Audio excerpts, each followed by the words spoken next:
यो people, good morning, good evening, good afternoon. जो video देख रहे हैं सब के लिए कैसे हैं सब लोग बेटा? ओके, एक बार फिर से स्वागत है आप सबका हमारे नए लेक्चर में। आज की क्लास में हम लोग जो है वो करेंगे हमारे अकाउंटेंसी, जो हमारे अकाउंटेंसी की बुक है, अकाउंटिंग एंड ऑडिटिंग वाला यूनिट सेकंड का जो बुक है उसका चैप्टर नंबर 10 का आगे का टॉपिक। हम लोगों ने लास्ट क्लास के अंदर चैप्टर नंबर 10 जो है वो स्टार्ट किया था, जिसके अंदर हम लोगों ने ह्यूमन रिसोर्स अकाउंटिंग का टॉपिक जो है वो स्टार्ट किया, जिसके अंदर हम लोगों ने पढ़ा था कि ह्यूमन रिसोर्स अकाउंटिंग होता क्या है। ह्यूमन रिसोर्स अकाउंटिंग के अंदर बेसिकली हम 3 काम करते थे, जिसके अंदर हम लोग ह्यूमन रिसोर्स की वैल्यूएशन, सबसे पहले उसकी वैल्यू निकालते थे, फिर उसको रिकॉर्ड करते थे और फिर उसको प्रेजेंट करते थे फाइनेंशियल स्टेटमेंट में। वो सब टॉपिक हम लोगों ने जो है वो लास्ट क्लास के अंदर कंप्लीट किया। प्लस में फिर हम लोगों ने देखा था ह्यूमन रिसोर्स अकाउंटिंग की इंपॉर्टेंस क्या है, क्या क्या उसकी लिमिटेशन है, उसके ऑब्जेक्टिव क्या क्या है, और हिस्टोरिकल बैकग्राउंड थोड़ा बहुत हमने जो उसके बारे में पढ़ा था। तो लास्ट लेक्चर के अंदर जो हमने पढ़ा था ये सब टॉपिक हम लोगों ने जो है वो कंप्लीट किया था ह्यूमन रिसोर्स अकाउंटिंग का, कि ह्यूमन रिसोर्स अकाउंटिंग होता क्या है। फिर वहां से हम लोगों ने इसके डेवलपमेंट देखा कि ये जो एचआरए का जो कॉन्सेप्ट है वो किस तरीके से जो है वो डेवलप हुआ, उसके पीछे के रीजंस क्या थे। फिर हम लोगों ने जो है वो डेफिनेशन पढ़ा एचआरए का। फिर हम लोगों ने पढ़ा ऑब्जेक्टिव, एचआरए के हमारे ऑब्जेक्टिव क्या है। ऑब्जेक्टिव के बाद में हम लोगों ने जो है वो टॉपिक कंप्लीट किया था कि एचआरए जब हम करते हैं, ह्यूमन रिसोर्स अकाउंटिंग जब हम करते हैं तो उसके अंदर हम 2 चीजों के ऊपर जो है वो ध्यान देते हैं। एक तो हम ध्यान देते हैं कॉस्ट के ऊपर, कि एचआरए के ऊपर जितनी अपनी मतलब ह्यूमन रिसोर्स की हमारी कॉस्ट क्या आने वाली है, वो कॉस्ट बेसिकली हमारी जो है वो क्या होती है, इन्वेस्टमेंट होती है। और एक हम जो है वो फोकस करते हैं किसके ऊपर, बेनिफिट्स बोले तो वैल्यूज के ऊपर। तो यहां पे दोनों कॉन्सेप्ट हमने पढ़े थे लास्ट क्लास में कि what is investment and what is a cost और साथ में वैल्यू हमने पढ़ा। फिर उसके बाद हमने ये देखा कि ह्यूमन रिसोर्स की जो कॉस्ट है उसको 4 पार्ट में हम डिवाइड करते हैं। एक होता है एक्विजिशन कॉस्ट, एक है आपका ट्रेनिंग, एक वेलफेयर और एक कौन सा अदर। तो हम लोगों ने ये पढ़ा था एक्विजिशन कॉस्ट के अंदर ये 4 आती हैं, फिर ट्रेनिंग कॉस्ट के अंदर ये 4 आती हैं, और फिर आपका वेलफेयर कॉस्ट के अंदर ये 5 कॉस्ट आती है, अदर कॉस्ट के अंदर ये कुछ कॉस्ट थी। फिर इसके अलावा हम लोगों ने जो है वो पढ़ा हमारे इंपोर्टेंस के बारे में, एचआरए की इंपोर्टेंस, और इंपोर्टेंस के बाद हम लोगों ने जो है वो कंप्लीट किया टॉपिक ऑब्जेक्शंस का, बोले तो लिमिटेशन का। ये सब काम लास्ट वीडियो के अंदर हम लोग ऑलरेडी कर चुके हैं, वो हो गया। अब जो है वो बात आती है एचआरए अकाउंटिंग का। एचआरए अकाउंटिंग के अंदर जो हमारा ये मेथड्स की बात आती है। अगर बात करूंगा मेथड का, देखो हम लोगों ने ये तो पढ़ लिया कि ह्यूमन रिसोर्स अकाउंटिंग क्या है, ध्यान देना एचआरए जो है वो क्या है। तो हमने पढ़ा था ह्यूमन रिसोर्स अकाउंटिंग के अंदर हम लोग जो है वो ह्यूमन रिसोर्स की सबसे पहले क्या करेंगे, वैल्यूएशन करेंगे, उसकी वैल्यू निकल के आएगी। अब वो वैल्यू कैसे निकल के आएगी, वैल्यू निकालने के लिए हमारे पास में बहुत सारे जो है वो क्या है मेथड्स अवेलेबल है। उनमें से बेस्ट मेथड को हम लोग जो है वो क्या करेंगे, सिलेक्ट करेंगे। उस मेथड को यूज करके हम लोग जो है वो ह्यूमन रिसोर्स की क्या निकालेंगे, वैल्यू निकालेंगे। फिर इस वैल्यू को हम लोग जो है वो क्या करेंगे, रिकॉर्ड करेंगे। क्या करेंगे, रिकॉर्ड। और वैल्यू को रिकॉर्ड करने के बाद हम उसको जो है वो क्या करेंगे, प्रेजेंट करेंगे, या उसको हम डिस्क्लोज करेंगे कहां पे, अपने फाइनेंशियल स्टेटमेंट में। ये था हमारा ह्यूमन रिसोर्स अकाउंटिंग। अब क्वेश्चन ये आता है सर रिकॉर्डिंग कर लेंगे, डिस्क्लोजर कर लेंगे, लेकिन उससे पहले इंपॉर्टेंट बात तो ये है कि ह्यूमन रिसोर्स की वैल्यू कैसे निकालनी है। वैल्यूएशन के हमारे पास में जो है वो कई सारे मेथड हैं। उन सभी मेथड्स को हम लोगों ने 3 पार्ट में जो है वो क्या किया है, डिवाइड किया है। आइए देखते हैं मेथड ऑफ वैल्यूएशन और ह्यूमन रिसोर्स की अगर मैं बात करता हूं तो यहां पे जो मेथड्स है उनको 3 पार्ट में जो है वो क्या किया गया, डिवाइड किया गया। एक है कॉस्ट बेस्ड अप्रोच।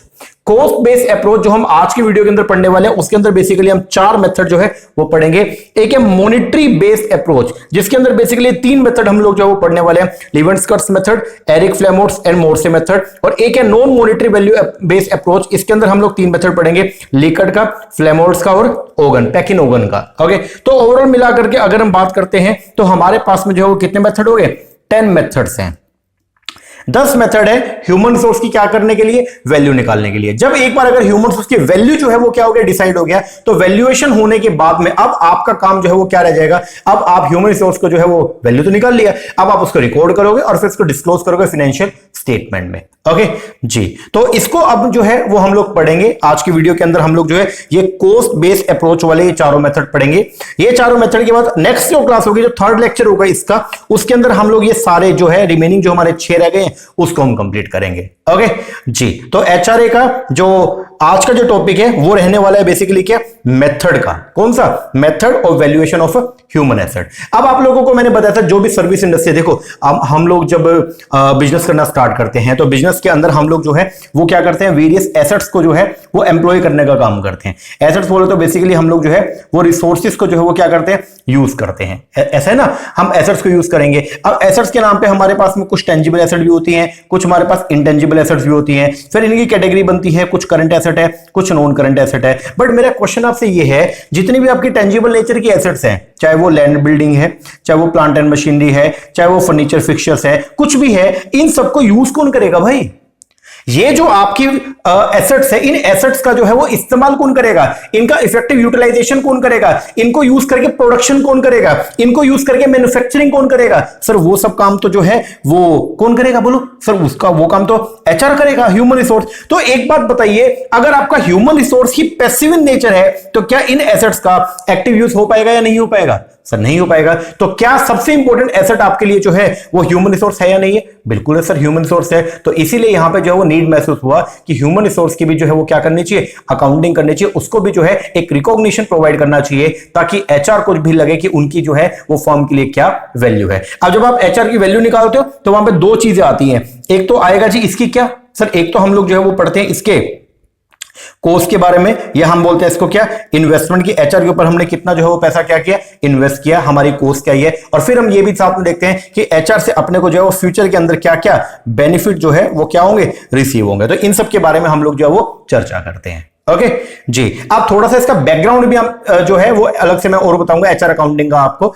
तो आइए शुरुआत करते हैं। लेक्चर को शुरू करूं उससे पहले एक छोटी सी इंफॉर्मेशन आपको प्रोवाइड करवा देता हूं। अगर आप लोग भी अपकमिंग जो अभी एनटीए नेट का पेपर होना है जून 2023 में या दिसंबर 2023 में, अगर आप इसकी प्रिपरेशन कर रहे हैं जून 2023 के लिए, दिसंबर 2023 के लिए अगर आप प्रिपरेशन कर रहे हैं, तो मैं आपको बताना चाहूंगा उसके लिए हमारा ऑनलाइन बैच है। हम लोग ऑनलाइन बैच प्रोवाइड करवाते हैं जिसमें आपको आपके घर पे बैठे बैठे complete paper number 1 and complete paper number 2 इसकी जो है वो आपको कोचिंग जो है वो प्रोवाइड हो जाएगी।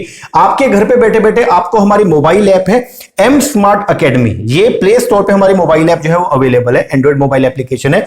इसके ऊपर आपको सारे वीडियो लेक्चर मिलेंगे लाइक दिस। जैसे अभी ये वीडियो लेक्चर हम लोग जो है आज 10 अप्रैल है, तो आज हम ये वाले वीडियो लेक्चर करें। इसी तरीके से सारे वीडियो लेक्चर आपको जो है इस मोबाइल ऐप के ऊपर जो है वो अवेलेबल हो जाएंगे चैप्टर वाइज। ये हमारी बुक है, ठीक है, आपको सारा स्टडी मेट आपके घर पे आएगा।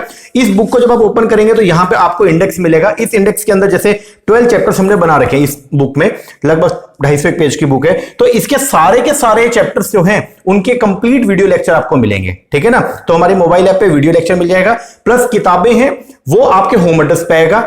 आपके घर पे ऐसी ऐसी 10 किताबें पेपर 1 की और 10 किताबें पेपर नंबर 2 की, तो 20 किताबें आपके होम एड्रेस पर आ जाएंगी।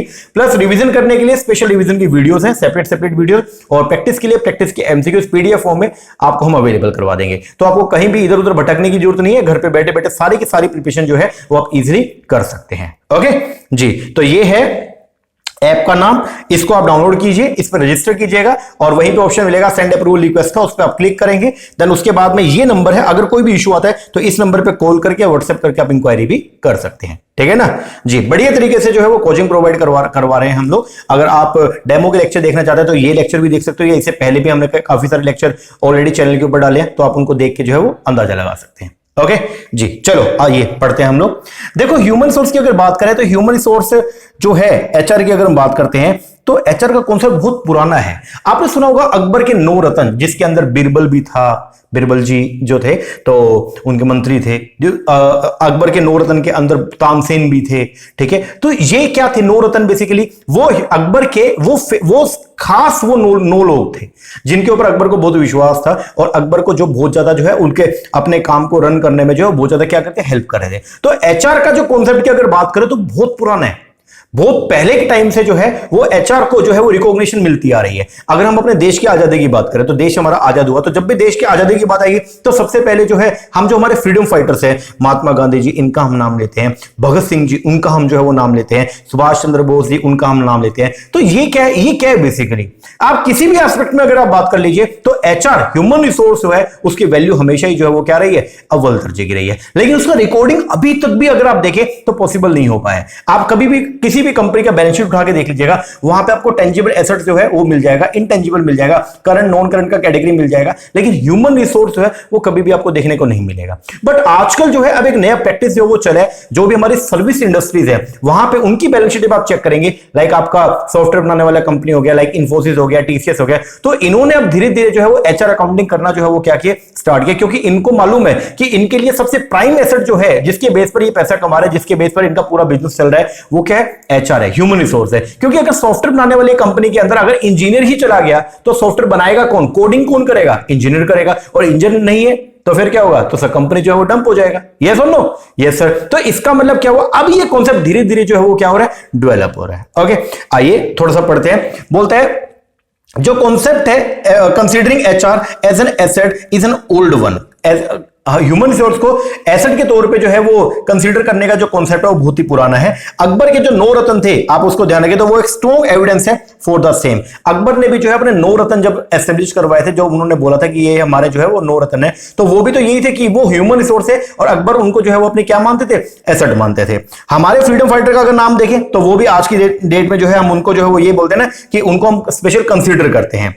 अब अगर बात करते हैं पूरे वर्ल्ड के अंदर बिजनेस टर्म्स में या बिजनेस ऑर्गेनाइजेशन के अंदर ये एचआर का जो कॉन्सेप्ट है वो कौन लेके आया, तो हम बोलते हैं सर विलियम पेटी। ये इस डायरेक्शन में सबसे पहले पर्सन थे जिन्होंने जो है इस कॉन्सेप्ट को जो है वो सुझाया, और इन्होंने कंपनीज के लिए जो है वो ये बोला कि हर कंपनी को अपना जो ह्यूमन रिसोर्स है उसको जो है वो रिकॉर्ड करना चाहिए। तो 1961 में सबसे पहले इन्होंने एचआर को मॉनिटरी टर्म में जो है वो क्या किया, वैल्यू करवाने का काम किया। तो विलियम पेटी, नाम ध्यान रखिएगा, विलियम पेटी ने जो है वो लेबर को क्या कंसीडर किया, वो बोले कि आपके ऑर्गेनाइजेशन के अंदर जो लेबर है ना वो आपके लिए क्या है, फादर ऑफ वेल्थ है, वो आपके लिए क्या है, फादर ऑफ वेल्थ है, क्योंकि हर ऑर्गेनाइजेशन जो है वो किसके ऊपर डिपेंड है, लेबर के ऊपर। और अगर लेबर ही नहीं होगी, अगर जो है वो एचआर ही नहीं होगा, तो फिर जो है कोई भी फर्म जो है वो तरक्की नहीं कर सकती है। तो सबसे पहला ये यहां से आपका एमसीक्यूज बन सकता है कि सबसे पहले पूरे वर्ल्ड के अंदर जो एचआर अकाउंटिंग का जो कॉन्सेप्ट है उसको लेके आने वाले कौन थे, विलियम पेटी। ठीक है, कब लेके, 1961 में इन्होंने सबसे पहले एचआर को मॉनिटरी टर्म में वैल्यू करने का काम करवाया।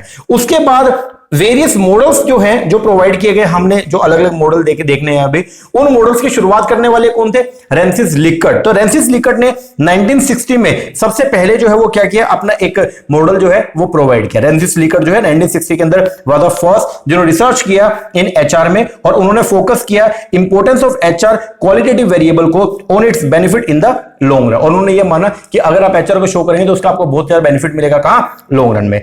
और पहला major systematic effort at evaluation was made by the RG Barry Corporation of Columbus in 1967। और सबसे पहले पूरे वर्ल्ड में कौन सी कंपनी थी जिसने एचआर अकाउंटिंग करना स्टार्ट किया, तो वो था आपका आरजी बेरी कॉर्पोरेशन। कहां की, कोलंबस की। कब किया, 1967 में। तो एचआर अकाउंटिंग का इतिहास जो है वो कोई आज का नहीं, वो बहुत ही पुराना है। अकबर के जमाने से इतिहास जो है वो चलते आ रहा है, लेकिन आज भी कोई भी मतलब सेटल कोई भी फॉर्मेट नहीं है जिसके अकॉर्डिंग हम बोल सके कि हाँ हर कंपनी को एचआर अकाउंटिंग करनी चाहिए। अभी भी ये कॉन्सेप्ट जो है वो धीरे धीरे जन्म ले रहा है। चलो जी, अब बात करते हैं एचआर अकाउंटिंग में हम लोग जो है वो करते क्या। तो आपको मैंने बताया एचआर अकाउंटिंग के अंदर हम लोग जो है वो 3 काम करते हैं। सबसे पहले ह्यूमन रिसोर्स की जो है वो वैल्यू निकालते हैं, वैल्यू निकालने के बाद उसको रिकॉर्ड करते हैं, और रिकॉर्ड करने के बाद उसको डिस्क्लोज करते हैं। बट सबसे पहला क्वेश्चन यहाँ पे जो निकल के आता है वो ये है कि एचआर अकाउंटिंग के अंदर सबसे पहला काम जो है वो है वैल्यूएशन का। तो वैल्यूएशन कैसे करनी है। अब ह्यूमन रिसोर्स की वैल्यूएशन करने के लिए सबसे पहले उसकी वैल्यू निकालने के लिए आपके पास नंबरस मेथड जो है वो क्या अवेलेबल है, और सभी मेथड को 3 पार्ट के अंदर जो है वो क्या किया गया, बाइफरकेट किया गया। आइए देखते हैं। बोलते तेरा नंबर ऑफ मेथड, बहुत सारे मेथड जो सजेस्ट किए गए हैं फॉर द किसके लिए, वैल्यूएशन ऑफ एचआर के लिए। Many of these methods are based on the valuation of physical and financial asset, while other methods take into account the human consideration. बहुत सारे मेथड है जिसके अकॉर्डिंग आप ह्यूमन रिसोर्स को जो है ह्यूमन एसेट की जो वैल्यू निकालोगे वो निकालोगे, जैसे आप वैल्यू निकालते हैं किसकी, जैसे कोई फाइनेंशियल एसेट या फिजिकल एसेट की वैल्यू निकालते हैं उसी तरीके से इसकी वैल्यू निकालेंगे। मेजर मेथड जो है वैल्यूएशन के of human assets are historical cost method हो गया, रिप्लेसमेंट हो गया, स्टैंडर्ड कॉस्ट हो गया, present value of the future earning method हो गया, and the expected realisable value method. तो ये कुछ हमारे क्या है, मेन मेथड्स हैं।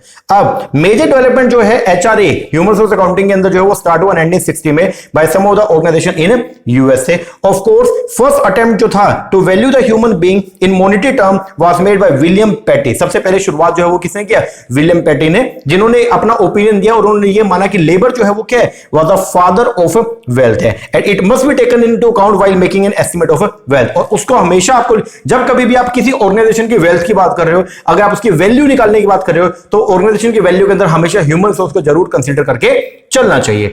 ऑन स्कैनिंग थ्रू लिटरेचर, जब कभी भी आप जो है एचआरए के पास में अगर बात करते हैं तो अप्रोचेस जो है एचआरए की उसको हम 3 पार्ट में जो है वो क्या करते हैं, डिवाइड करते हैं। सबसे पहले कॉस्ट बेस्ड अप्रोच, एक एक करके पढ़ेंगे। सबसे पहली अप्रोच क्या है, कॉस्ट बेस्ड अप्रोच। दूसरी जो अप्रोच है वो है मॉनेटरी वैल्यू अप्रोच और तीसरा जो है वो है non monetary value based approach. पहली जो अप्रोच है जो हमने आज के वीडियो के अंदर कवर करना है वो उसमें हम 4 मेथड पढ़ेंगे। एक है हिस्टोरिकल कॉस्ट, एक है रिप्लेसमेंट कॉस्ट, एक है अपॉर्चुनिटी और एक कौन सा, स्टैंडर्ड कॉस्ट। ओके, एक एक करके पढ़ेंगे। हर मेथड जो है वो पहले वाले का थोड़ा सा जो है वो क्या है, इंप्रूवमेंट निकल के है। जैसे हिस्टोरिकल कॉस्ट मेथड की कुछ कमी थी, उस कमी को दूर किया किसने, रिप्लेसमेंट में। रिप्लेसमेंट मेथड की कुछ कमी थी, उसको दूर किया किसने, अपॉर्चुनिटी ने। और उसकी कमी को दूर किया किसने, स्टैंडर्ड कॉस्ट ने। ओके, एक एक करके पढ़ेंगे। हर मेथड को किसने प्रोपाउंड किया वो जानना बहुत जरूरी है और साथ में ये जानना कि हर मेथड जो है उसके मेरिट एंड डिमेरिट के वो जानना बहुत ही हमारे लिए क्या इंपॉर्टेंट है। ओके जी, एक बार लास्ट टाइम और मैं बता दूं, ह्यूमन रिसोर्स अकाउंटिंग की हम बात कर रहे हैं। ह्यूमन रिसोर्स अकाउंटिंग के अंदर हम क्या क्या काम करते हैं पहले ये बता दो। सर एचआरए के अंदर बेसिकली हमारे 3 काम होते हैं। सबसे पहले ह्यूमन रिसोर्स की जो है वो क्या करना, वैल्यू निकालना। वैल्यू निकालने के बाद उसको रिकॉर्ड करना और रिकॉर्डिंग करने के बाद उसको जो है वो क्या करना, प्रेजेंट करना। कहां पे, फाइनेंशियल स्टेटमेंट में। यही काम है, यस। अब उसकी वैल्यू जो आप निकालेंगे इसके लिए हमारे पास में क्या थे, मेथड थे। अब वैल्यू जो निकलेगा, जो भी वैल्यू निकल के आएगी, अलग अलग मेथड है, हर मेथड के जरिए जो है वो आपके पास में क्या निकल के आएगी, एक वैल्यू निकल के आएगी। लाइक एग्जांपल मान लो पहला मेथड है हिस्टोरिकल, उसमें ह्यूमन रिसोर्स की वैल्यू आ गई कितना, 10 लाख रुपए। तो ये जो 10 लाख रुपए निकल के आई उस मेथड को, जो आपका हिस्टोरिकल कॉस्ट मेथड है, पहला मेथड है, उसको लगा के जो वैल्यू निकल के आई, इस वैल्यू को आपने क्या करना है, रिकॉर्ड करना है और इस वैल्यू को आपने जो है वो क्या करना है, प्रेजेंट करना है। ये सब काम करना है। ओके, लेकिन सबसे इंपॉर्टेंट वही है, पहले क्या निकालो, वैल्यू तो निकालो और वैल्यू निकालने के लिए मेथड है। यहीं से क्वेश्चन, तो इस बार भी यहां से जो क्वेश्चन बना, सिंपल सा क्वेश्चन बना था कि जो आपका हिस्टोरिकल अपॉर्चुनिटी कॉस्ट मेथड है उसका जो है वो मैचिंग का कुछ क्वेश्चन जो है वो बना था। बहुत आसान सा क्वेश्चन था। तो जनरली क्वेश्चन यहां से जो है वो बहुत इजी उठ के आता है, तो फ्री के मार्क्स हैं तो, ठीक है ना। तो जरूर करके जाना इस चैप्टर को। चलो शुरुआत करते हैं। सबसे पहला मेथड जो है वो कौन सा है, हम लोग कौन सी अप्रोच को पढ़ रहे हैं, सर हम लोग जो है अभी कॉस्ट बेस्ड अप्रोच को पढ़ रहे हैं। और कॉस्ट बेस्ड अप्रोच के अंदर सबसे पहला मेथड है हिस्टोरिकल कॉस्ट अप्रोच मेथड। अब ये मेथड क्या बोलते हैं, पहले सिंपल से बोलता हूं। हिस्टोरिकल कॉस्ट मेथड जो वो ये बोलता है, अगर आपने आपकी ऑर्गेनाइजेशन में कोई भी ह्यूमन रिसोर्स है तो आपकी ह्यूमन रिसोर्स की वैल्यू कैसे मैं निकालूं, मतलब बैलेंस शीट के अंदर मुझे ह्यूमन रिसोर्स की वैल्यू दिखानी है तो मैं उसकी वैल्यू कितनी दिखाऊं। तो ये मेथड ये बोलता है आपने अपने जो आपकी ह्यूमन रिसोर्स है उसके ऊपर, उसकी ट्रेनिंग पे, उसके डेवलपमेंट पे, उसके रिक्रूटमेंट पे, उसके सिलेक्शन पर ध्यान देना। हिस्टोरिकल कॉस्ट कॉन्सेप्ट जो है वो क्या बोलता है, वो बोलता है आपने ह्यूमन रिसोर्स के रिक्रूटमेंट पे, सिलेक्शन पे, ट्रेनिंग पे, डेवलपमेंट पे जो भी खर्चा कर दिया उस सारे खर्चे को जो है वो क्या कर लो, ऐड कर लो और उसको कैपिटलाइज कर दो। कैपिटलाइज, किसी भी चीज को कैपिटलाइज करने का मतलब क्या होता है, अगर हम ये बोलते हैं कि इस खर्चे को कैपिटलाइज कर दो, दैट मींस कि उसको वैल्यू जो है वो P&L अकाउंट में शो करने की जगह आप कहां पे दिखाओ, बैलेंस शीट में। कहां दिखाओगे, बैलेंस शीट में।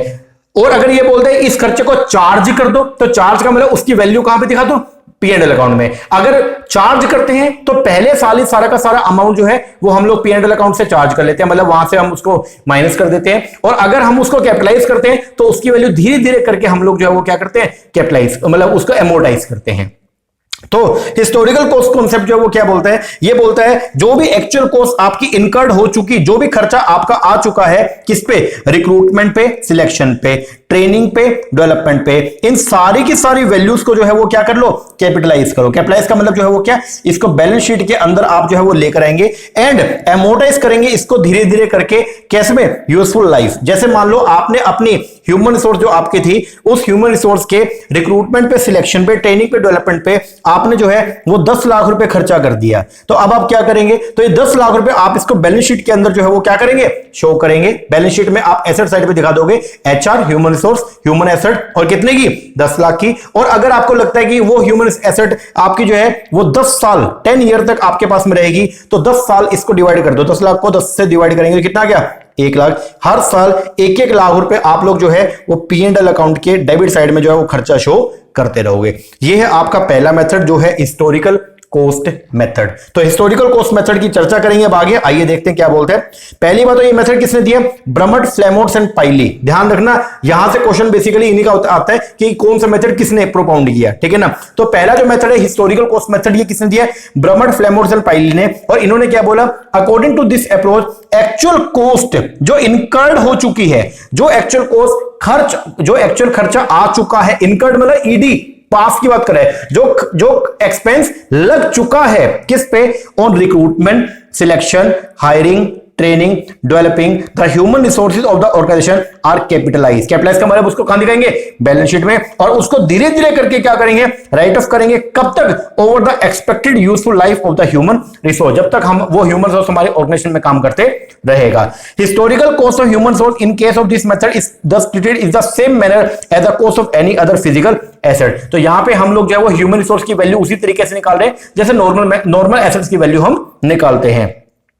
कोई भी खर्चा अगर आपने किया ट्रेनिंग पे, डेवलपमेंट पे और ह्यूमन रिसोर्स, उससे वैल्यू जो है ह्यूमन रिसोर्स का क्या हो जाएगा? बढ़ जाएगा। क्योंकि जो भी खर्चा आप करोगे उससे वैल्यू जो है वो क्या होगा? इंक्रीज होगा, like any other physical asset. And therefore उसको कैपिटलाइज करेंगे सिमिलर तरीके से।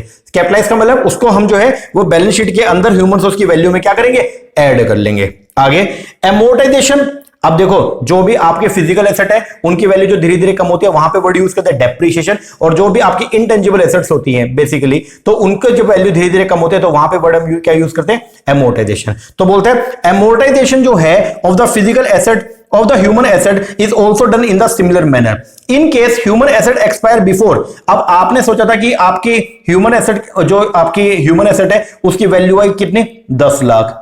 और आपने ये सोचा कि वो काम करेगी कितने साल? 10 साल। तो आपने हर साल जो है वो 1-1 लाख रुपए जो है वो क्या करना था? P&L अकाउंट के अंदर चार्ज करना था। लेकिन 5 साल तक आपने किया। अब ये बताओ 5 साल के बाद आपकी ह्यूमन रिसोर्स की वैल्यू कितनी रहेगी? सर 5 लाख रह गई है, क्योंकि 5 साल के अंदर हर साल 1-1 लाख रुपए करके 5 लाख तो हमने राइट ऑफ कर दिया, तो वैल्यू कितना रह गया? 5 लाख। अब अगर मान लो 5 साल के बाद आपने सोचा तो ये था कि आपकी एसेट जो है, मतलब जो ह्यूमन रिसोर्स है वो 10 साल तक काम करेगा, लेकिन अगर 5 साल के बाद वो छोड़ के चला गया या वो एक्सपायर हो गया, तो अब ये जो वैल्यू है अभी आपकी खत्म हो जाएगी और ये पूरा का पूरा अमाउंट आप 5th ईयर के अंदर जो है वो क्या कर लोगे? चार्ज कर लोगे। तो क्या बोलते हैं? इन केस अगर ऐसा हुआ कि ह्यूमन एसेट एक्सपायर हो गई before the end of the expected service life period, तो होल ऑफ द अमाउंट जो आपने राइट ऑफ नहीं किया था उसको चार्ज करना पड़ेगा against the revenue of the year in which such event take place. In case useful life जो है वो अगर लंबी हो जाती है, तो जो अमाउंट बचा हुआ है, अब मान लो 5 साल के बाद ये वैल्यू कितनी रहेगी? 5 लाख। और आपको लग रहा है कि वो अभी 10 साल और काम करेगा,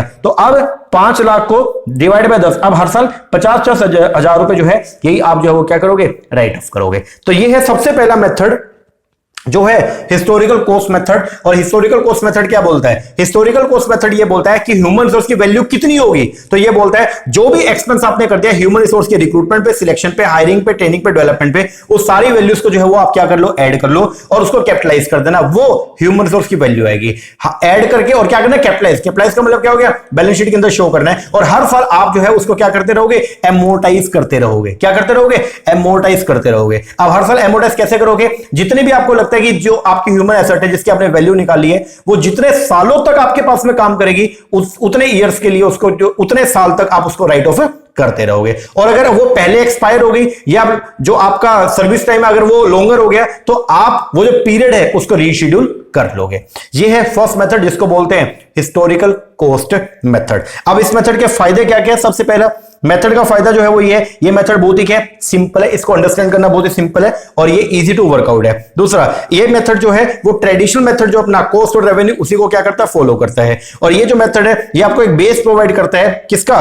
for valuing A firm return on it's investment on the human resources. लेकिन इस मेथड के जो है वो कुछ लिमिटेशन है। लिमिटेशन का पहला, ये मेथड जो है वो क्या बोलते हैं? This method take into account only a part of acquisition cost, it does not consider the aggregate value. ये सिर्फ ये देखता है कि जो भी खर्चा आया, लेकिन आप ह्यूमन रिसोर्स से क्या कमाओगे, हम एचआर से क्या कमाएंगे, क्या कमाएंगे, इस चीज को ये कभी भी कंसीडर नहीं करता है। पहला तो ये लिमिटेशन। दूसरा, यहां पे आपने तो मान लिया कि 10 साल तक जो है वो ह्यूमन रिसोर्स काम करेगा, और क्या पता वो 3 साल में छोड़ के चला जाए, और क्या पता वो 15 साल तक काम करे। तो एस्टिमेटेड लाइफ निकालना है कि कितने सालों तक ह्यूमन रिसोर्स आपके पास काम करेगा, वो बहुत ही क्या है, एक टिपिकल टास्क है। तो बोलते हैं it is difficult to estimate the period over which the human resources will provide service to the organisation. It does create problem in determine the amount to be amortised over the year.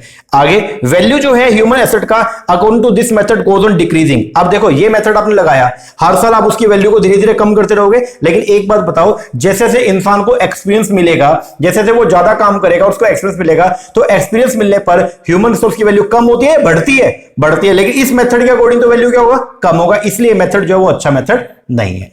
Okay जी, तो क्या बोलते हैं, the value of the human asset according to this method goes on decreasing every year. इस method के हिसाब से तो value क्या होगा, लगातार कम होगा, जबकि रियलिटी में value of the human asset increase होता है over time on account of people gaining experience. तो ये अपना पहले मेथड है जिसका नाम जो है हिस्टोरिकल मेथड। तो हिस्टोरिकल मेथड क्या बोलता है, हिस्टोरिकल मेथड बोलता है कि ह्यूमन रिसोर्स की वैल्यू क्या आएगी, बताओ जल्दी। सर हिस्टोरिकल मेथड बोलता है ह्यूमन रिसोर्स का वैल्यू जो है वो क्या आएगा, बताओ क्या आएगा। ह्यूमन रिसोर्स के ऊपर आपने जो भी खर्चा कर दिया, रिक्रूटमेंट पे, सिलेक्शन पे, ट्रेनिंग पे, डेवलपमेंट पे, इस सारे खर्चे को जो है वो क्या करो, ऐड कर लो, और इसको शो कर देना कहां पे, बैलेंस शीट में। उसको बोलते हैं कैपिटलाइज करना। तो कैपिटलाइज कर देना बैलेंस शीट के अंदर, ये इसकी वैल्यू आ जाएगी, और धीरे धीरे इसको आप क्या करते रहोगे, राइट ऑफ करते रहोगे। This is the first method which is propounded bye, ये मेथड किसने प्रोपाउंड किया, फ्लेमोल्ट्स, ब्रमट एंड पाइली। तो इन 3 लोगों ने इस मेथड को जो है वो बताया था। पहला मेथड अपना कंप्लीट हो गया जिसका नाम है historical cost method. I hope आपको समझ में आ गया होगा पहला मेथड, आया क्या जी सर। चलो अब आगे बढ़ते हैं, सेकंड मेथड। अगला मेथड आया वो है रिप्लेसमेंट। अब ये क्या बोल रहा है, देखो आपने ध्यान देना, बहुत इंपॉर्टेंट है। आपने अपनी ऑर्गेनाइजेशन में कोई ह्यूमन रिसोर्स रखा, और वो रखा 7 साल पहले, और आप आज उसकी वैल्यू शो कर रहे हो, और आज जब उसकी वैल्यू शो करोगे वो आप क्या बोल रहे हो कि आपने जब उसको रखा तो उसके ऊपर जो भी एक्सपेंस आपने किया, जो आपने खर्चा किया था, उस सबको जोड़ दिया और उसकी वैल्यू आपने शो कर दिया। लेकिन ये बताओ, अगर आज की डेट में मैं इस ह्यूमन रिसोर्स को अगर मैं अपने पास में रखता हूं, तो क्या खर्चा मेरा सेम आएगा? पहले ये बताओ सर। महंगाई बढ़ गई है, और महंगाई बढ़ने से जो है एक्सपेंस आपका ज्यादा आएगा, आपका रिक्रूटमेंट सिलेक्शन का खर्चा भी ज्यादा आएगा, और ट्रेनिंग डेवलपमेंट का खर्चा भी ज्यादा आएगा।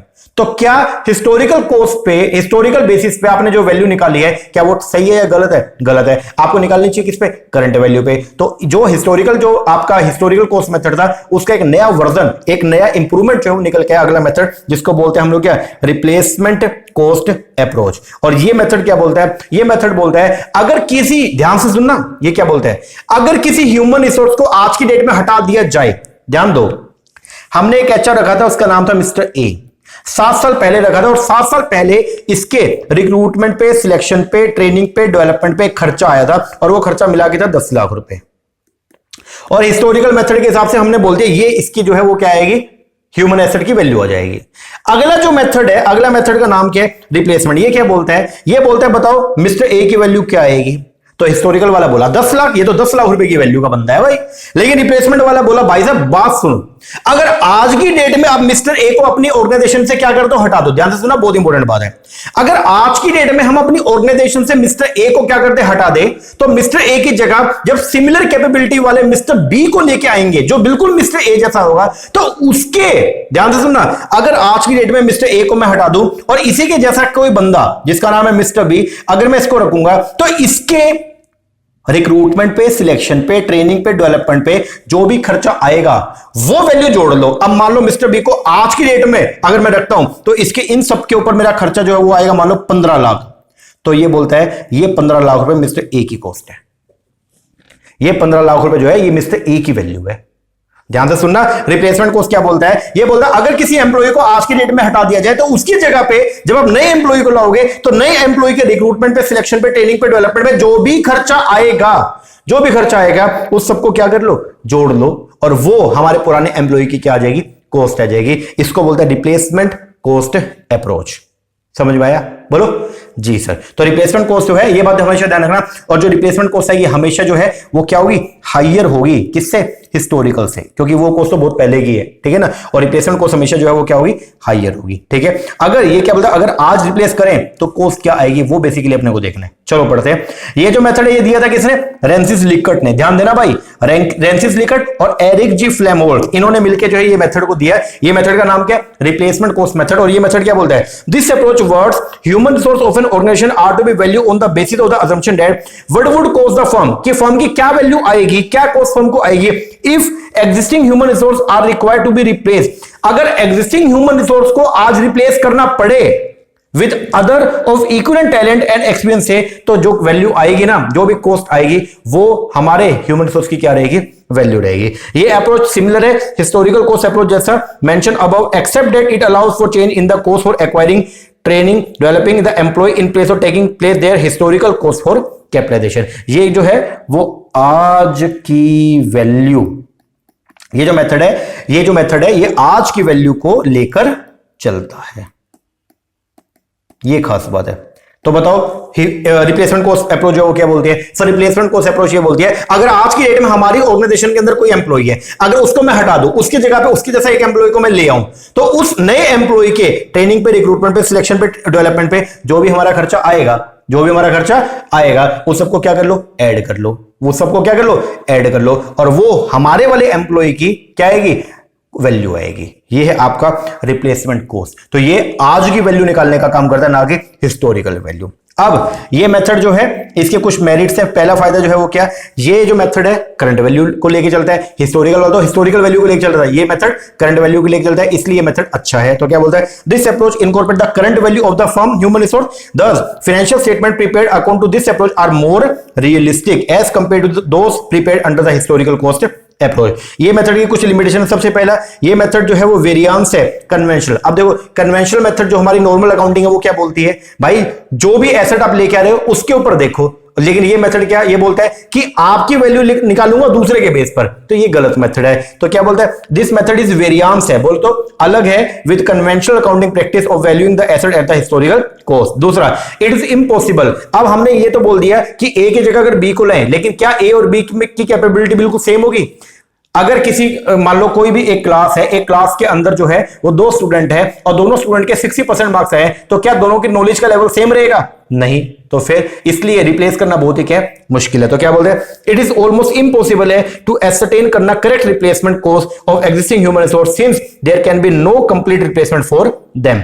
एंड आगे, देयर इज नो ऑब्जेक्टिव है, कोई भी ऑब्जेक्टिव तरीका नहीं है डिटरमाइन करने का रिप्लेसमेंट कॉस्ट को, क्योंकि पर्सनल प्रीजुडाइज जो होती है ना, डू वर्क, क्योंकि एक हर 2 बंदे जो है वो एक जैसे कभी भी नहीं हो सकते हैं। Moreover there is no foolproof method for verification of replacement cost. ये था हमारा सेकंड मेथड, जिसका नाम है रिप्लेसमेंट कॉस्ट अकाउंटिंग मेथड। ये क्या बोलता है, अगर आज की डेट में हम अपनी ऑर्गेनाइजेशन से मिस्टर ए को हटा दें, उसकी जगह अगर हम मिस्टर बी को लाएंगे, तो मिस्टर बी के आज उसको रिप्लेस करने पर मिस्टर ए की जगह मिस्टर बी को लाने पर मिस्टर बी की रिक्रूटमेंट पे, सिलेक्शन पे, ट्रेनिंग पे, डेवलपमेंट पे जो भी खर्चा आएगा सभी खर्चे को क्या कर लेना, ऐड कर लेना, और वो मिस्टर ए की जो है वो वैल्यू या मिस्टर ए की जो है एसेट की वैल्यू निकलकर आ जाएगी। बात खत्म। ये हो गई 2 मेथड। अब एक तीसरा मेथड और आया, और तीसरा मेथड का नाम जो है वो है अपॉर्चुनिटी कॉस्ट अप्रोच। इसको हम मार्केट वैल्यू अप्रोच भी बोलते हैं। अब ये मेथड आए और ये बोलता है कि देखो जी, एक काम करो, आप बाहर से किसी बंदे को मत लेके आओ। जो आपका सेकंड मेथड था रिप्लेसमेंट वाला, वो क्या बोलता है कि अगर हम मिस्टर ए जो हमारी कंपनी का बंदा है, अगर उसको हटा दें, मान लो उसको उसकी वैल्यू निकालनी है, वैसे हम ये बोलते हैं अगर मिस्टर ए को हटा दें, इसके जैसा सिमिलर बंदे को लेके आए, तो उसके ऊपर जो खर्चा आएगा वो वैल्यू मिस्टर ए की वैल्यू होगी। लेकिन ये बोलता है अपॉर्चुनिटी कॉस्ट मेथड जो आया, ये दिया हैकिमियन एंड जोन्स ने, और ये मेथड ये बोलता है कि भाई आप एक काम करो, ध्यान से सुनना, ये क्या बोलता है, ये बोलता है अगर आज की डेट में मिस्टर ए, ध्यान से सुनना बहुत इंपॉर्टेंट है, मान लो मिस्टर ए जो आज की डेट में कॉमर्स डिपार्टमेंट में थे, हमने एक कॉलेज है, एक कॉलेज के अंदर कॉमर्स डिपार्टमेंट के अंदर मिस्टर ए थे, और जो यहां पे अकाउंट्स पढ़ाते थे, क्या पढ़ाते थे, अकाउंट्स, और इनकी वैल्यू अगर आपने निकाल ली हो, इनकी क्या निकालनी है, वैल्यू, तो अपॉर्चुनिटी कॉस्ट मेथड ये बोलता है अगर आज की डेट में मिस्टर ए को इनकी जॉब से हटा दिया जाए तो बाकी डिपार्टमेंट वाले इनकी जो वैल्यू लगाएंगे, बाकी डिपार्टमेंट वाले, अब इनकी वैल्यू जो है वो क्या थी उसको छोड़ो, अब हमने मिस्टर ए को मान लो अगर कॉमर्स डिपार्टमेंट से हटा दे तो मेडिकल डिपार्टमेंट वाले, मान लो कॉलेज के अंदर मेडिकल डिपार्टमेंट था, हमने उनसे पूछा भाई मिस्टर ए को अगर तुम लगाओ कितने पैसे दोगे, ये बोले जी हम तो इनको देंगे 1 लाख रुपए। ठीक है, फिर हमने पूछा नॉन मेडिकल वालों से, भाई नॉन मेडिकल वालों अगर तुम मिस्टर ए को लगाओगे तो तुम इनको कितना पैसा दे सकते हो, ये बोले जी हमारे तो ज्यादा कोई काम के नहीं है तो हम तो इनको देंगे सिर्फ 70,000 रुपए। हम बोले ठीक है। फिर हमने आर्ट्स वाले से पूछा कि आर्ट्स वाले तुम बताओ अगर तुम मिस्टर ए को आप अपने पास एम्प्लॉय करो तो कितना दे सकते हो, ये बोले यार ये अकाउंट्स का बंदा है, हमारे यहाँ पे मैथ्स थोड़ा बहुत पढ़ा सकता है तो हम इनको दे देंगे 1,20,000 रुपए। कितने? 1,20,000। हमने क्या करवाया, बेसिकली हमने बिडिंग लगवाया, हमने क्या करवाया, बिडिंग, बेसिकली हमने बोली लगवाई। तो अगर आज की डेट में एक एम्प्लॉय को अपने डिपार्टमेंट से हटा दिया जाए तो उसकी जगह पे, ध्यान से सुनना, अगर एक एम्प्लॉय को आज की डेट में ऑर्गेनाइजेशन में अपने डिपार्टमेंट से हटा दिया जाए तो बाकी डिपार्टमेंट वाले उसकी जो कॉस्ट, जो वैल्यू लगाएंगे उनमें जो सबसे बेस्ट वैल्यू होगी वो उसकी वैल्यू मान ली जाएगी। अब अगर इसको हटा दें, मिस्टर ए को अगर मान लो अकाउंट से हटा दें तो मेडिकल वाले, नॉन मेडिकल वाले, आर्ट्स वाले, इनकी जो वैल्यू लगा रहे हैं सबसे बेस्ट कौन सा है, तो सबसे बेस्ट तो ये आर्ट्स वाले लगाइए, कितना, 1,20, तो ये इसकी जो है वो क्या आ जाएगी, वैल्यू आ जाएगी। ये है कौन सा, अपॉर्चुनिटी कॉस्ट अप्रोच। अब ये तो अच्छी है बुरी है, सर बेकार अप्रोच है बिल्कुल ही, क्योंकि मिस्टर ए जो कॉमर्स डिपार्टमेंट के अंदर था, अकाउंट्स का हेड था, अकाउंट्स में लोग उसको पूछते हैं, और सर मेडिकल वालों को क्या मालूम उसकी, अगर वैल्यू लगवानी ही थी तो दूसरी फर्म वालों को बोलते, दूसरी फर्म के कॉमर्स डिपार्टमेंट को बोलते, वो उसकी बेटर वैल्यू लगवाता। आपने तो अपने ऑर्गेनाइजेशन वालों को बोल दिया, वो तो उसकी वैल्यू क्या ही लगाएंगे, है या नहीं है, इसलिए मेथड भी क्या है, बेकार मेथड है। और दूसरा खास बात यह है, ये मेथड हमेशा जो स्कार्स एम्प्लॉई हैं, क्योंकि देखो ये लोग जो है, ये लोग वैल्यू किसकी लगाएंगे, जो इनको लगेगा कि हमारे काम का बंदा है, और जो मान लो ऐसे जो रेडिली अवेलेबल एम्प्लॉई है ये उसकी वैल्यू कभी भी नहीं लगाएंगे, क्योंकि ये क्या बोलेंगे, भाई वो तो इजीली अवेलेबल हो जाते हैं कहीं से भी। तो इसीलिए ये जो मेथड है ओनली जो स्कार्स एम्प्लॉई है उन्हीं की वैल्यू निकालता है, और इसीलिए जो नॉन स्कार्स एम्प्लॉई है, जो रेडिली अवेलेबल होते हैं हर डिपार्टमेंट के अंदर, उनको उनका मोरल बहुत ही डाउन रहता है, क्योंकि उनकी कोई वैल्यू निकल के आती ही नहीं है। आइए पढ़ते हैं ये मेथड को, अपॉर्चुनिटी कॉस्ट मेथड। ये क्या बोलते हैं, दिस अप्रोच, इस अप्रोच को किसने बताया, हैकीमैन एंड जोन्स ने। According to this approach value जो है एम्प्लॉय का इस डिटरमाइन, कैसे डिटरमाइन करेंगे, according to his alternative use. कैसे निकालोगे, उसके अल्टरनेटिव यूज के बेस पर। इन केस एन एम्प्लॉय, और अगर किसी एम्प्लॉय का कोई भी अल्टरनेटिव यूज नहीं है, मतलब किसी भी डिपार्टमेंट ने इसकी बोली लगाई नहीं, तो no value will be place on him. Example के तौर पे एक कंपनी थी L&T, लार्सन एंड टर्बो, और उसके अंदर एक पर्सन था जिसका, जो बेसिकली जेसीबी चलाता था। अब उसको कोई और गाड़ी चलानी आती नहीं है, अब उसको सिर्फ जेसीबी आती है। अब जेसीबी चलाता था और उसकी वैल्यू बहुत ज्यादा थी, क्योंकि भाई अकेला वो पर्सन था, जेसीबी चलाता था। अब हमने बोला अगर उसको जेसीबी डिपार्टमेंट से हटा दिया जाए तो बाकी डिपार्टमेंट वाले क्या वैल्यू लगाएंगे, बाकी बोले भाई हमारे कोई काम का नहीं है। बाकी क्या बोले, अकाउंट्स वाले से पूछा, बोले इसको अकाउंट्स आता नहीं है तो अंगूठा छाप है। फिर हमने पूछा इंजीनियर स्टाफ से, भाई इसको लगा लो, वो बोले यार हमारे कोई काम का नहीं है, इसने बीटेक नहीं कर रखी है। तो हमने बोला भाई तेरी तो वैल्यू नहीं लगा रहा कोई। तो इसका मतलब क्या हो गया, अगर कोई एम्प्लॉय ऐसे जो स्कार्स नहीं है तो उसकी कोई भी वैल्यू नहीं आएगी। तो ये क्या बोलते हैं, इन केस अगर एम्प्लॉय का कोई भी अल्टरनेट यूज नहीं है तो उसकी कोई भी वैल्यू निकल के नहीं आएगी। ये जो अप्रोच है स्पेसिफिकली एक्सक्लूड करती है ऐसे एम्प्लॉय को जो who can be hired readily from the out, जो इजिली अवेलेबल हो जाते हैं, उनकी वैल्यू कभी भी ये मेथड निकाल के नहीं देता। ये अप्रोच सजेस्ट करती है कॉम्पिटिटिव बिडिंग प्रोसेस। ये अप्रोच सजेस्ट करते हैं किसको, कॉम्पिटिटिव बिडिंग प्रोसेस को, for the scarce employee in an organization. It means that opportunity cost is line with scarcity. ये बोलता है कि अपॉर्चुनिटी कॉस्ट जो है वो मिली हुई है, वो लिंकअप में है किससे, स्कार्सिटी से।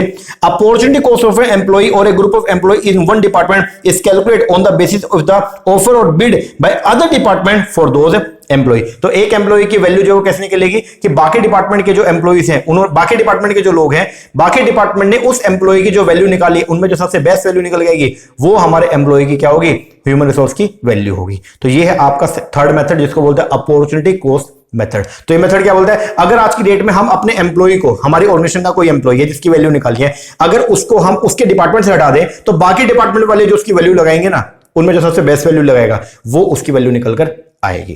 अब फायदा क्या है इसका, ये according to the author of this approach bidding process जो है उसमें कोई फायदा है। पहला, मोर ऑप्टिमल एलोकेशन, भाई जो हम एम्प्लॉय को कहां रखेंगे, जहां पे उसकी वैल्यू ज्यादा निकल रही है, तो ऑप्टिमम एलोकेशन होगा रिसोर्सेज का।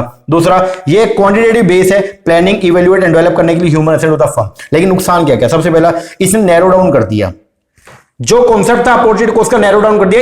इसने जो बोली लगवाई है सिर्फ कहां से लगवाई, फर्म के अंदर के डिपार्टमेंट से लगाई। अगर वैल्यू निकालनी थी तो बाकी फर्म्स को बोलते हैं कि तुम बताओ हमारे एम्प्लॉय की क्या वैल्यू निकालोगे, तो वो वैल्यू उसकी करेक्ट निकल के आती है। तो क्या बोलते हैं, पहला इस अप्रोच ने नैरो डाउन कर दिया concept of opportunity cost by restricted it to the next best use of the employee within the same organization. Second, ये जो मेथड है इसने ओनली स्कार्स एम्प्लॉय का वैल्यू निकाला, जो एम्प्लॉय जिनकी स्कार्सिटी नहीं है, जिनकी कमी नहीं है, जो रेडिली अवेलेबल हो जाते हैं, उनकी वैल्यू तो ये मेथड निकालता नहीं है, तो उनका मोरल क्या हो जाएगा, डाउन, क्योंकि उनको लगेगा यार हमारा तो कोई वैल्यू ही नहीं है। तो ये क्या बोलते हैं, it has specifically exclude from this purview, अपने एरिया से उसने ऐसे एम्प्लॉय को निकाल दिया हु आर नॉट स्कार्स और are not being bid by other department. This is likely to result in lowering morale and productivity of the employee. इसकी वजह से क्या होगा, जो हमारे एम्प्लॉयज है उनका मोरल और प्रोडक्टिविटी क्या हो जाएगी, डाउन हो जाएगी, who are not covered by the competitive bidding process. आगे, टोटल वैल्यूएशन जो है human resource based on this method में बी मिसलीडिंग एंड इनएक्यूरेट, और इस मेथड के हिसाब से जो आप वैल्यू निकालोगे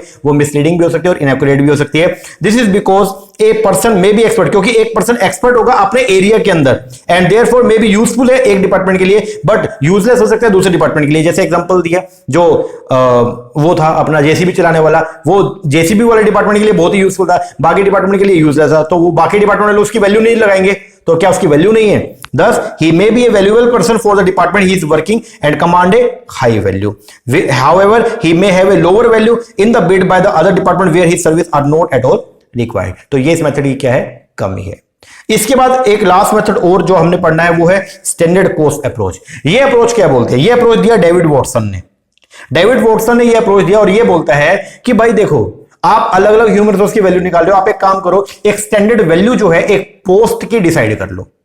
आप हियरार्की वाइज जो है अलग अलग जो आपकी पोस्ट होती है, मैनेजर हो गया, जनरल मैनेजर हो गया, फिर आपका ब्रांच के हो गए, फिर उसके नीचे जो है सबऑर्डिनेट्स हो गए, ये सब आप उनकी हियरार्की डिसाइड कर दो और हर हियरार्की पे जो है आप एक वैल्यू जो है वो क्या कर लेना, डिसाइड कर लेना। अब उस वैल्यू, उस पोस्ट पे जो भी पर्सन बैठेगा वो उसकी वैल्यू हो जाएगी। तो यहां पे ये जो अप्रोच है ये डेविड वॉटसन ने जो दिया, ये बोलता है एक स्टैंडर्ड वैल्यू जो है वो आप क्या कर लेना, हर पोस्ट की स्टैंडर्ड वैल्यू आप क्या करना, डिसाइड कर लेना, वो उसकी ह्यूमन रिसोर्स की वैल्यू आ जाएगी। तो बोलता है according to this approach standard cost of recruiting, hiring, training, developing per grade of employee, per grade के हिसाब से, पर ग्रेड मतलब हियरार्किकल पोजीशन के हिसाब से उसको हम डिटरमाइन कर लेंगे year after year. Standard cost जो निकल के आएगी, all the human being employed in the organization is the value of human resource for the accounting purpose. तो मान लो आपके ऑर्गेनाइजेशन के अंदर जो है वो 10 पोस्ट हैं, उन 10 पोस्ट की जो है वो स्टैंडर्ड कॉस्ट निकाल लेना, ठीक है, और फिर उनको जो है वो जोड़ देना, ये इनकी जो है आपकी ह्यूमन रिसोर्स की वैल्यू निकल के आ जाएगी।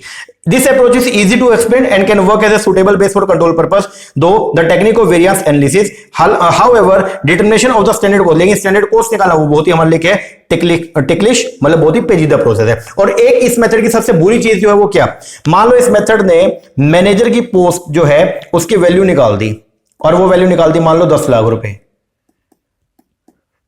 और यहां पे एक मैनेजर है ए और एक है बी।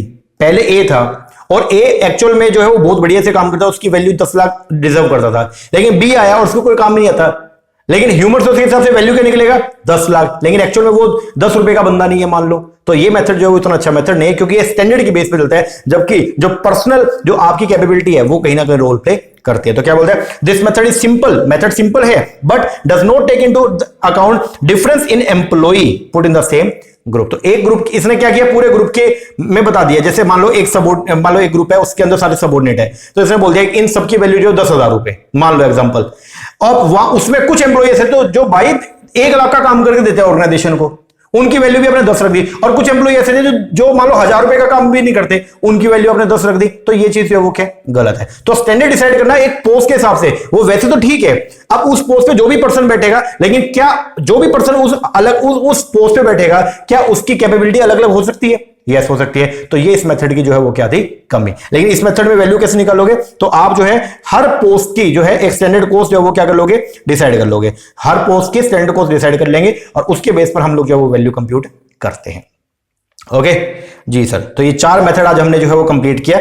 चारों मेथड का एक बार समरी करवा दूं आपको। आओ, सबसे पहला मेथड कौन सा था? Historical cost approach. किसने दिया? ब्रमट, फ्लेमोर्स एंड पायरी ने। और ये अप्रोच क्या बोलता है? जो भी खर्चा आपने कर दिया, ध्यान देना, जो भी खर्चा आपने कर दिया, किस पे? ट्रेनिंग पे, डेवलपमेंट पे, रिक्रूटमेंट पे और सिलेक्शन पे, जो भी खर्चा आपने कर दिया उस सारे खर्चे को क्या करना? ऐड कर लेना और वो ह्यूमन रिसोर्स की वैल्यू आ जाएगी। रिप्लेसमेंट कॉस्ट जो है किसने दिया? रेंसिस लिकट एंड एरिक जी फ्लेमोर्स ने। और ये जो है वो क्या बोलता है?